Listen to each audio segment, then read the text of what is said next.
Our gospel reading today comes from Matthew chapter 5, verses 13 to 20. You are the salt of the earth. But if salt has lost its taste, how can its saltiness be restored? It is no longer good for anything, but is thrown out and trampled underfoot. You are the light of the world. A city built on a hill cannot be hid. No one, after lighting a lamp, puts it under a bushel, but on a lampstand, and gives it light, so that its light might go in all the house. In the same way, let your light shine before others, so that they may see your good works and give glory to their Father in heaven. Do not think that I have come to abolish the law or the prophets. I have come not to abolish, but to fulfill. For truly I tell you, until heaven and earth pass away, not one letter, not one stroke of a letter will pass from the law, until all is accomplished. Therefore, whoever breaks one of the least of these commandments and teaches others to do the same will be called least in the kingdom of heaven. But whoever does them and teaches them will be called great in the kingdom of heaven. For I tell you, unless your righteousness exceeds that of the Pharisees and the scribes, you will never enter the kingdom of heaven. Amen. Lately, after going to bed at night, I've been getting up again and heading to the TV room, hoping for a better night's sleep in an upright position. Nighttime heartburn, due to a course of antibiotics, has been keeping me awake. And rather than disturbing Ed's sleep by thrashing around in discomfort, I've headed downstairs to this silent room that has thick wooden blinds on the windows. Because here's the thing, I love the dark. In fact, the darker the better. Even without the heartburn, sometimes even a crescent moon shining through the bedroom window will make it hard for me to doze off. So in the darkened TV room, I take a pile of pillows and turn them into a ramp at the end of the couch, and I burrow under half a dozen Afghans and turn off the light, and I can't even see my hand in front of my face. I close my eyes, I'm so tired, and I just want to sleep. But there's a TV in that room, and a streaming device, and a computer printer, and a laptop recharging on a chair, which means there are 4 pinpoint-sized little green lights in that room. And I swear on all that is holy, even with my eyes squeezed shut, those annoying little lights keep me awake. They might as well be a strobing beacon on a lighthouse. Right through my closed eyelids, they ruin my coveted darkness. And I put my head under the blankets to make the lights disappear, and I can't breathe. So I put my head back out from under all my Afghans, and I turn my face to the couch, and the pillows slide off on the floor. Lying flat again, the heartburn comes back. How is it possible that 4 tiny little green lights can be this disruptive? Jesus uses the images of light and salt in his Sermon on the Mount, describing the impact that his followers will have on the world. In a world filled with darkness, they will be disrupting light, which pierces the night and awakens the world to what it is trying so hard not to see about the way things are. On February 1st, 1960, exactly 60 years ago last Saturday, at 4:30 p.m., 4 African-American students sat down at a Woolworth's lunch counter in Greensboro, North Carolina. Joseph McNeil, Franklin McCain, Ezell Blair Jr., and David Richmond just sat down on some stools and stayed there until the store closed. Students of North Carolina Agricultural and Technical State University, they later became known as the Greensboro Four. They had gone to the Woolworth store and brought toothpaste and a few other things at a desegregated counter where their money was just as good as any white patrons. But then they intentionally walked themselves over to the restaurant side and asked to be served. The staff refused.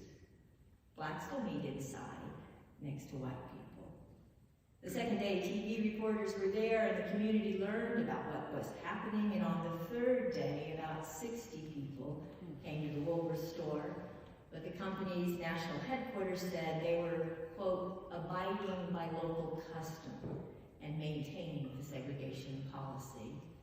On the fourth day, more than 300 people took part in sit-ins, and other stores now had protesters too. And by the next week, the sit-ins had spread to Winston-Salem, Durham, Raleigh, Charlotte, and then Lexington, Kentucky, and Richmond, Virginia, and Nashville, Tennessee. Needless to say, the regular patrons of that Woolworths and other lunch counters complained. Those 4 little points of light were terribly annoying, downright disruptive. And shining as they did through the inky darkness of segregation and racial bigotry, even people who had been squeezing their eyes tightly shut were getting woke. This awakening was as unwelcome in the land as persistent heartburn. When I was a child, I sang that song that many of you did, "This little light of mine, I'm gonna let it shine." It's a cherubic choir's standard that brings saccharine smiles to everyone in the audience. Light, we assume, is such a harmless, positive, happy little thing. But I can assure you, light is certainly not always welcome. Not when we'd rather sleep through a mighty struggle. Not when we are willfully trying not to see. The gospel says that the people loved the darkness more than light. You are the salt of the earth. This morning at our elders meeting, Elizabeth was leading us in a conversation about salt and light, and I remembered a story Elizabeth once told about preparing homemade mints for her wedding reception many years ago. In a room full of her relatives, they pushed the sugary candy dough into molds, and when they were firm enough, they popped them out of the molds and then rolled them in bowls of sparkling sugar. And they had been working together at this for a while and had a good pile of glistening mints finished when someone tasted one. Oh dear. Elizabeth's mother-in-law had been in the kitchen earlier doing some rearranging, unrequested, and for some reason had poured salt into an open bowl, a bowl which many of the mints had now been rolled in, rather than the other ones, which were rightfully filled with sugar. If 4 little lights can disrupt the darkness of my TV room, let me tell you that even 1/8 of a teaspoon of salt can do to your sweet experience of minty freshness something very disruptive.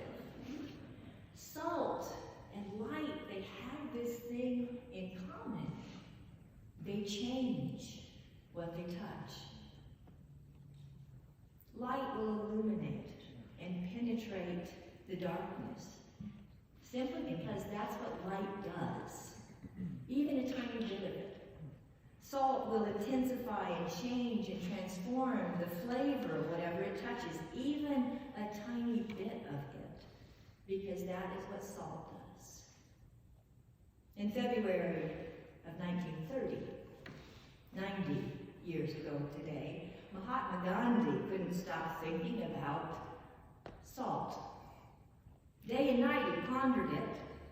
Only a few days ago, on January 26th, the Declaration of Independence was officially promulgated by the Indian National Congress, which stated the British government in India has not only deprived the Indian people of their freedom, but has based itself on the exploitation of the masses.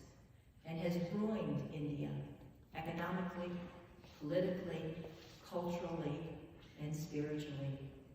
Therefore, India must sever the British connection and attain Purna Swaraj, complete independence. But saying you are independent and being so are clearly different things. As we Americans know very well, the day you tell the King of England you're just over it with this relationship, the British troops do not automatically withdraw. How would they get from their Declaration of Independence to a truly independent state?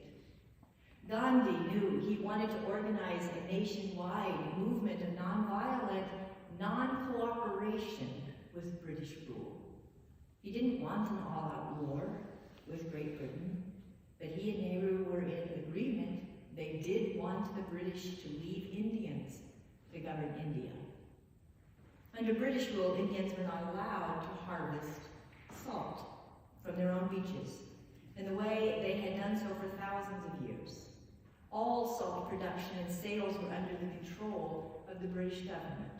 For Indians to make their own salt was a criminal offense, punishable by law. Many Indians, especially common laborers, required the mineral for metabolism due to the heat and humidity of the climate. And since it occurred naturally in coastal regions, salt was readily accessible to everyone who went to get it. But by law, they were forced now to pay money for it through government regulation. So in early March, Gandhi began a 240-mile march to the sea to intentionally make salt in outward defiance of British law. And he began with a small following. But mile by mile, people joined him, and by the time he reached the beaches, hundreds of thousands had joined the march. Coming up against British soldiers and police, 60,000 were arrested. The Salt Revolution had begun, and common Indian people all up and down the coast were making salt in defiance of British rule. Nonviolent, non-cooperation with British rule was underway. This one protest, of course, didn't end the struggle. It flavored the revolution. The struggle was long, and against Gandhi's wishes, there were bouts of violence along the way. It was 1947 before Great Britain agreed to begin the transfer of power to India. But on January 26, 1950, India became a republic.